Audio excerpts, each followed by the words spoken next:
Hi friends, welcome to our channel. ఇవాల్టి simple and tasty recipe వచ్చేసి పచ్చడి recipe. ఈ పచ్చడి చాలా సులువుగా ఇంట్లో ఉన్న వాటితోటే రుచికరంగా తయారు చేసుకోవచ్చండి. ఆరోగ్యానికి చాలా మంచిదండి. చేసుకోవడం కూడా చాలా సులువు. ఇది అన్ని రకాల టిఫిన్స్లోకి, చపాతీలోకి, అన్నంలోకి అయితే అదిరిపోవాల్సిందే. ఇక లేట్ చేయకుండా సింపుల్ అండ్ టేస్టీ ఈ పచ్చడిని ఎలా రెడీ చేసుకోవాలి, దాని ప్రాసెస్ ఏంటని చూసేద్దాము.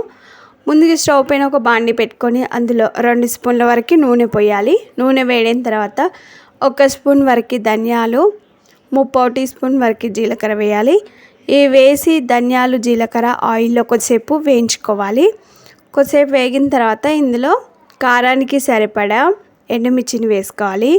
ఎండుమిర్చి డైరెక్ట్గా కాకుండా ఇలా కట్ చేసి వేసుకుంటే లోపల గింజలు కూడా బాగా ఫ్రై అయిపోతాయి.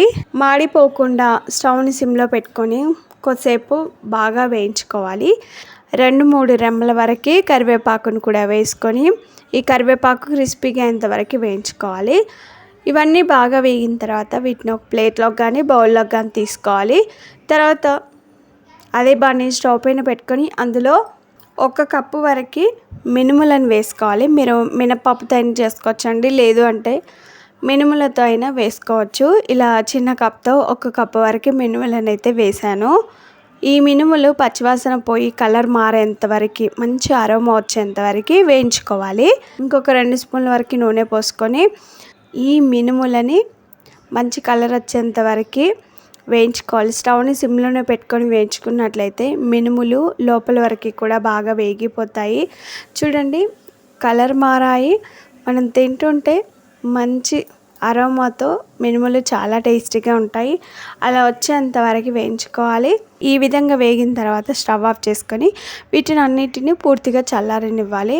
చల్లగైన తర్వాత ఫస్ట్ ఒక మిక్సీ జార్ని తీసుకొని, మీరు కావాలనుకుంటే రోట్లో వేసుకొని రుబ్బుకోవచ్చు, లేదు అంటే ఇలా మిక్సీలోకి తీసుకోవచ్చు.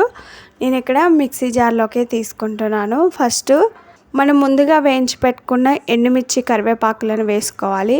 వేయించుకున్న మినుములను కూడా వేసుకోవాలి. రుచికి సరిపడా ఉప్పు వేసుకోవాలి. 10 నుండి 12 వరకు వెల్లుల్లి రెబ్బలు పొట్టు తీసి వేసుకోవాలి. ఇవి వేసిన తర్వాత మిక్సీపై మూత పెట్టి మెత్తగా మిక్సీ పట్టుకోవాలి. ఇలా ఒకసారి మిక్సీ పట్టిన తర్వాత ఇందులో ముందుగా నానబెట్టుకున్న చింతపండును కూడా వేసుకోవాలి. నానబెట్టుకున్న చింతపండును మొత్తం వేసిన తర్వాత ఇందులో చింతపండు నానబెట్టిన నీళ్ళు ఉంటాయి కదా, వాటిని కూడా ఇందులో పోసి మిక్సీపై మూత పెట్టి మెత్తగా మిక్సీ పట్టుకోవాలి.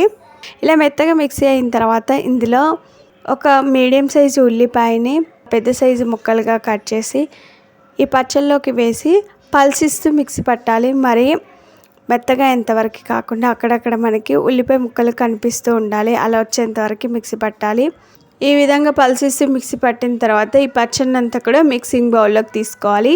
ఇప్పుడు ఈ పచ్చళ్ళలోకి పోపు రెడీ చేసుకోవాలి. పోపు వేయకుండా కూడా బాగుంటుంది, పోపు వేస్తే ఇంకా బాగుంటుంది. స్టవ్ పైన ఒక బాండీ పెట్టుకొని అందులో పచ్చడికి సరిపడా నూనె పోయాలి. నూనె వేడిన తర్వాత 1/2 టీ స్పూన్ వరకు ఆవాలు, 1/2 టీ స్పూన్ జీలకర్ర వేయాలి. అవి చిటపట్లాడేటప్పుడు ఇందులో 1/2 టీ స్పూన్ వరకు ఇంగువ కూడా వేసుకొని ఇందులోనే 1 రెమ్మ కరివేపాకు వేసుకొని ఇది క్రిస్పీగా అంతవరకు ఫ్రై చేసుకోవాలి. క్రిస్పీగా అయిన తర్వాత స్టవ్ ఆఫ్ చేసుకొని ఇప్పుడు ఈ పోపునంతా కూడా పచ్చళ్ళలోకి వేసుకోవాలి. పచ్చళ్ళలోకి వేసి ఒకసారి బాగా కలుపుకొని సర్వ్ చేసుకుంటే అంతేనండి, నోటికి ఎంతో కమ్మగా రుచిగా ఉండే మినుముల పచ్చడి అయితే రెడీ అయిపోయింది. చాలా అంటే చాలా బాగుందండి. నేను వేసుకున్న పులుపు, కారం అన్నీ కూడా కరెక్ట్గా సరిపోయి ఎంత కమ్మగా ఉందో. ఇది ఇడ్లీలోకి, దోశలోకి అయితే సూపర్ టేస్టీగా ఉంటుంది. మరి ఈ సింపుల్ అండ్ టేస్టీ మినుముల పచ్చడిని ఎలా రెడీ చేసుకోవాలో చూసారు కదా. మీకు ఈ వీడియో నచ్చిందా? లైక్ చేయండి. ఫ్రెండ్స్కి కానీ రిలేటివ్స్ కానీ షేర్ చేయండి. మీరు ఈ పచ్చడి రెసిపీని తప్పక ట్రై చేయండి. మీకు ఎలా వచ్చింది, టేస్ట్ ఎలా ఉందనేది కామెంట్ చేయండి. ఫస్ట్ టైం మా వీడియోని చూస్తున్నట్లయితే వెంటనే సబ్స్క్రైబ్ చేసుకోండి. పక్కనే ఉన్న బెల్ సింబల్ని క్లిక్ చేయడం ద్వారా మీ పెట్టే ప్రతి వీడియో నోటిఫికేషన్ మీ మొబైల్కి వచ్చేస్తుంది. Thanks for watching. Bye bye.